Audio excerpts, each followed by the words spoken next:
Before we start, I would want you to hit that red subscribe button so you never miss out on any of our videos. Hey guys, what's up? Welcome back to Boss Trends. While the show is quite exciting, there are times it totally stresses out the viewers, which makes us wonder if the show is scripted. Let's find out if it is. Number 6, Jon Taffer's attitude. Taffer is believed to be a tough guy to please and is one from the lot who demands total perfection. He often speaks casually and candidly to explain the processes to business owners, but more than oftentimes his attitude and talking volume reached above the sky. He tries to utilize 40 years of expertise to totally turn the tables for a bar, but it is not easy, which is why he screams and shouts for the most part of the televised episodes. He humiliates owners and workers and brings massive changes to the outlook, design, and functionality of the clubs, which sometimes leads to stakeholders being displeased. If the show was not staged and scripted, there is a high chance that the owners will not tolerate Taffer's attitude and straight up call him out for his behavior on camera. There is also a possibility that they would talk back with the same tone if everything happened without any planning.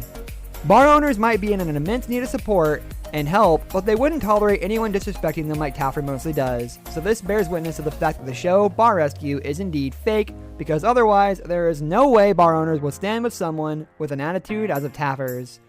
Religious bar rescue owners know exactly what we're talking about. Number 5, Paul Wilkes.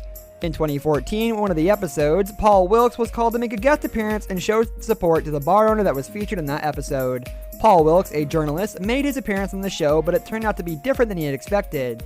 Wilkes believed the show would give him the freedom and the ability to speak his mind to the owners to help them rebrand their business. Instead, he claims that the show's crew set them up to hit on Nicole Taffer, Jon's wife, which later turned out to be a violent encounter. He was physically attacked by Jon, which caused him to suffer major medical and legal expenses, along with pain and suffering. He also proceeded to mention how the crew instructed him to act outlandish by making offensive remarks to the bar's employees. It is agreeable that with reality shows, editors and producers prefer channeling moments of suspense and thrill to the audience, but as per Wilkes, they set, script, and plan the entire path of the episode beforehand to keep it that way. Bar Rescue viewers will totally be in shock when they find out their favorite show was only deceiving them for all these years.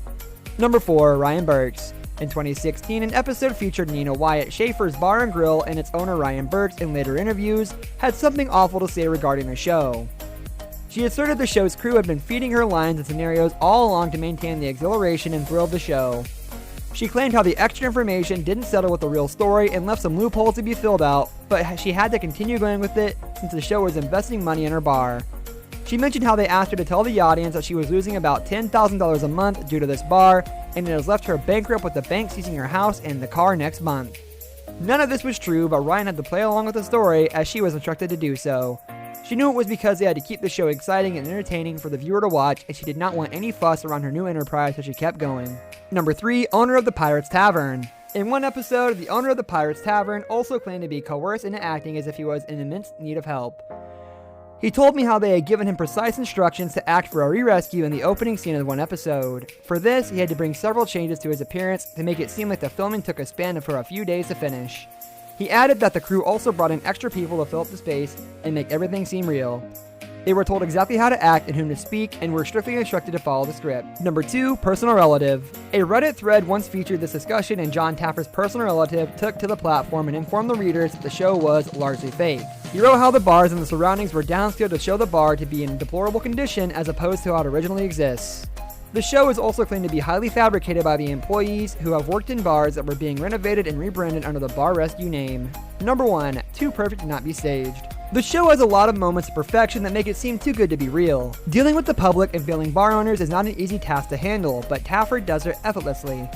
People who are in debt or own failed businesses are not as well to do as are shown in the show.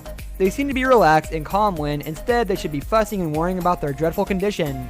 Moreover, events in the show always turn out to be in favor of Taffer, which seems unreal if the show was real. If it was, there must have been moments that let Jon down. This brings us to the end of our video. I hope you enjoyed it. Hit like if you did, and don't forget to subscribe to our channel so you don't miss out on any of our videos in the future. Also, watch the 2 videos that are on your screen because I'm sure you'll love them. With that, I'll see you in the next video.